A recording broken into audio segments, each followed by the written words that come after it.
Hi everyone, I'm Tally, this is Farrell and we are bored of it, and welcome to our review of Heat and its first expansion, Heavy Rain. Heat is the family weight racing game that's been taking the board game nation by storm in the last couple of years, and it's for 1 to 6 players or 1 to 7 if you have the expansion. So Heat is a racing game. You want to be first on the final lap, but it's done through kind of a deck hand management system. So you're going to have a deck of cards that you move, and it's all about how you manage that and play at your tempo, because there are other cards you can get upgrades that do special things. There are heat cards which let you push the boundaries going too fast around corners, except then they begin to clog up your hand. So there's a lot of balance there. Before we get into it and what we think, just know that we bought our copy of Heat ourselves, but we were provided the copy of Heavy Rain for review purposes by the publisher.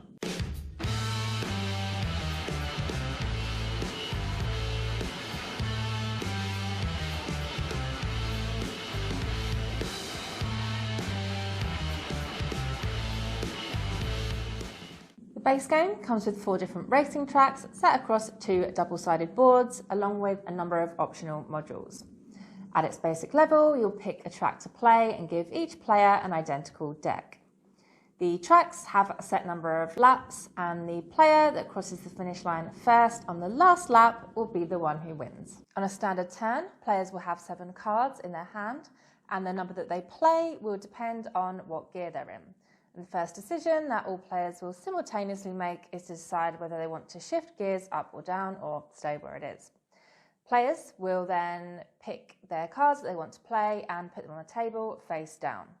Players will then reveal their cards in order from first position on the track to the last position, and most of the cards have numbers on them which correspond to the amount of spaces that the car can move. However, there are also heat and stress cards. Stress cards require you to flip cards from the top of your deck until you get a standard card, and then you move forward that number of spaces. However, heat cards can't be played and they just clog up your deck. Generally, the only way to remove them is to be in first or second gear. Heat cards are usually acquired by doing some risky maneuvers, like going around corners too fast, so they give you an edge in the moment, but then they go into your discard pile and mess up your deck in the future. There are a few other things to spice up the game, such as being able to slipstream past other players if you end your movement behind or next to them, and spinning out if you go too fast around a corner. There are also AI opponents you can use, unique upgrade cards that players can draft into their deck, different weather tiles that you can add on to affect the track, and there's even a championship mode which links several races together.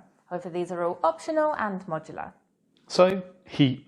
Heat is, as we alluded to, mega popular, and we're not so hyped on it. We think it's a very good game. Yeah, it's not one of our favorites. We can see exactly why people really like it, and that is to do with it being a kind of great, at the core, family weight game. Very simple to understand, very engaging to play, that has all these wonderful modules, so it kind of explodes into something, if you want it to be, this kind of epic, really pick and choose modular experience where you can throw everything in, you can throw one thing in, and that variability is really something that draws people in. I mean, for the first 10 plays, 12 plays of this, I think we just used the base rules. We didn't have anything to do with any of the modules, and we still enjoyed it quite a lot. And I reckon some people will only play this with the core rules. And I think one thing that's great is when it's a bit like Wingspan in a way. So it's this game that's very easy to play, very easy to introduce, very kind of just a nice time that everyone's going to enjoy. You know, I've shown it to friends, they like it. I've shown it to family, they like it.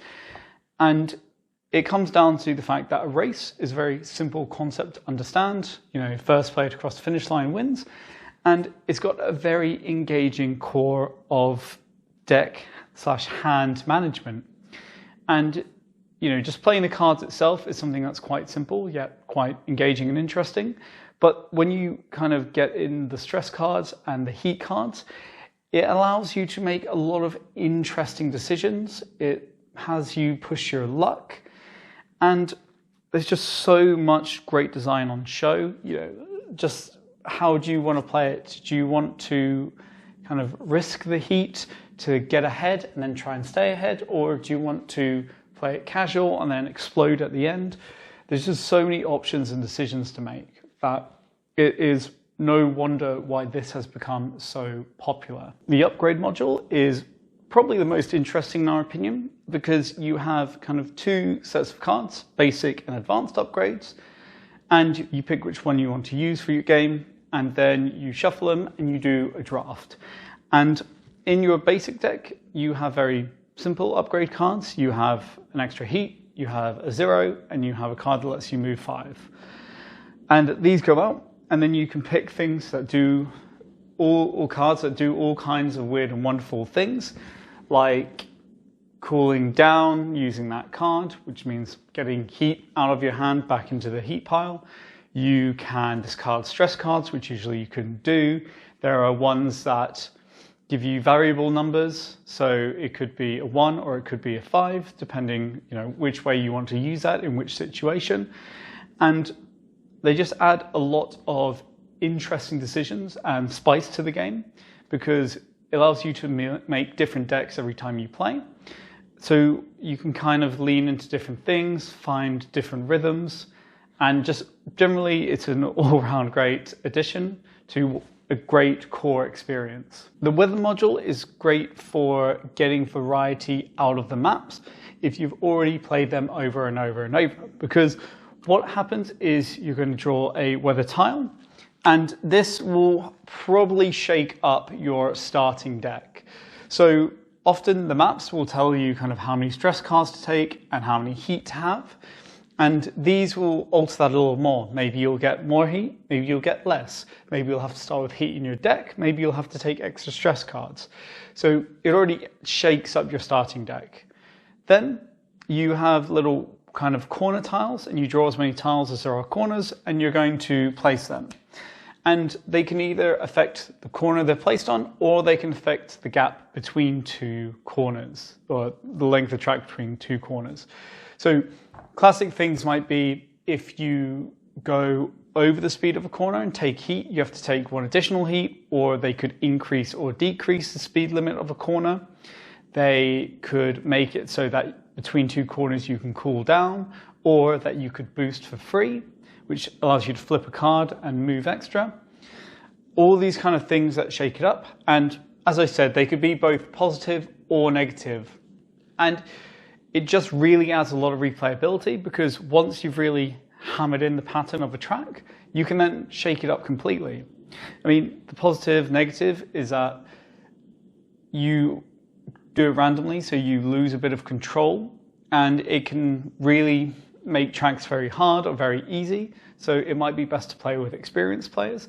For example, we did weather the first time we played the Japan track from the expansion, and that's already quite a difficult track, technically challenging, and we pretty much got only negative weather conditions all across the board, and it made it into such a brutal slog, and that might not be for everyone. So just watch out, but all in all, another great module. The Legends module is a particularly great module if you're looking to fill up your games. So this gives you AI opponents, and as many have said before us, this is one of the best implementations of AI opponents in terms of ease and the way they run. All you're going to do each turn is flip over a card. It has instructions for every color, and it just tells you how to move, and how they move kind of depends on if they're before or after this line when they're coming up to a corner. Very simple to run. They're a little difficult when you're getting to grips with them. They go quite fast, so you have to be a good player, but eventually you'll kind of work up to it when you learn how they work and how to utilize them. And this is something that's really great if you're looking at getting this and you're going to play 2 players or lower player count. You can have solo games quite easily. So it's just a really nice little inclusion that really expands the amount of people who can play this game. So it's not that you will need to always have 5, 4, 6 players. The championship module is a really nice twist. So you play 4 games and you kind of have podium placement, which gives you points. So there'll be an overall winner across the championship. And it essentially gives you little kind of event cards for each one. So it will change some sort of rule. Like, for example, in the expansion in Mexico, you can discard heat cards from your hand, things like that. And it just makes a bit more variety. It makes it interesting. And it's also kind of nice how you basically start with a basic deck with just 1 upgrade. And then each race you add more and more upgrades. You get sponsorship cards. And you kind of build your deck as you go till you have something quite interesting going into the final race.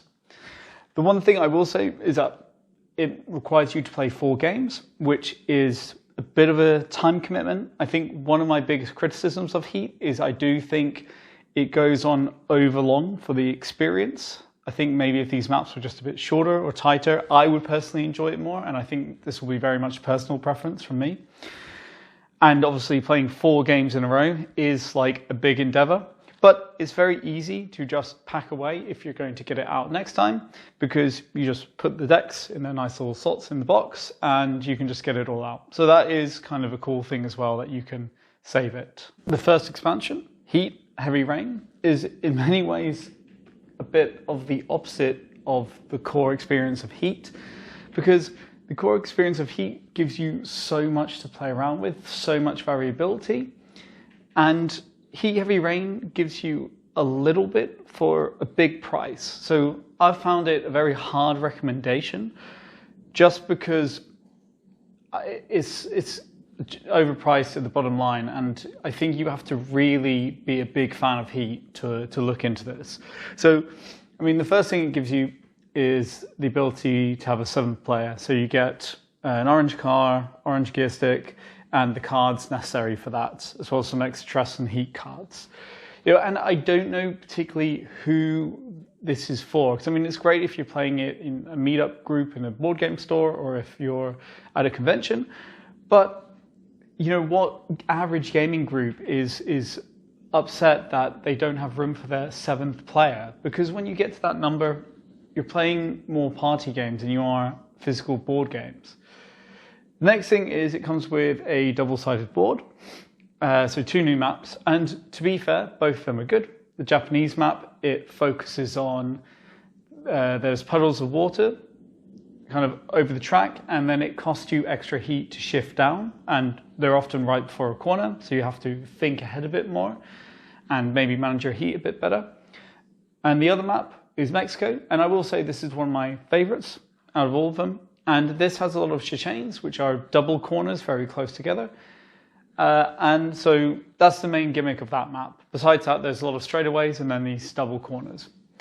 So they're a bit more technically challenging if you've played a lot of Heat. So for that. But beyond those maps, all you really get is a few more upgrades and sponsor cards.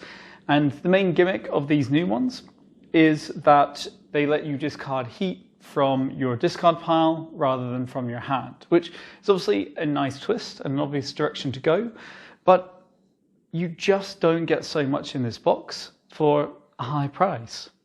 Final thoughts. Heat is a terrific game that is suitable for a wide range of people. I think for me, it's not one of my favorites. It's not going to be, my top 20 or something, but it is gradually becoming one of our most played games. And as I said a bit earlier, it's very much got that Wingspan vibe of something that's very family friendly, very easy to introduce to people, something people always really enjoy. And there's so much variability that, I mean, dozens and dozens of games of this, and none of them are going to feel the same. And as I said also before, with the expansion, it's not something I'd necessarily recommend unless you're an ultimate Heat fan. Yeah, for me, I feel pretty much the same as you. I think it's a really good, solid game. Not going to blow anyone maybe out of the water, but I just think it's something really nice to get out when you have friends over, family over. That's, mostly how we've played it.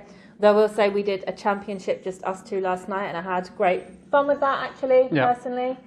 So it's just good, solid game. I think we would both recommend. Yes. I think it's quite like, there's a few racing games out there, but I think it's quite novel in a way, with the way that the cards work and how the deck works, and quite thematic with your gear shifting up and down, and that's how many cards you play. And yeah, I think it's good. I like it. So that was our review of Heat and Heat Heavy Rain. Please subscribe if you found this helpful and you're not already. It means a lot to us. Please ask us any questions you might have about any of the games or the expansion. And we'll see you next time, and we really appreciate you watching. See ya. Bye.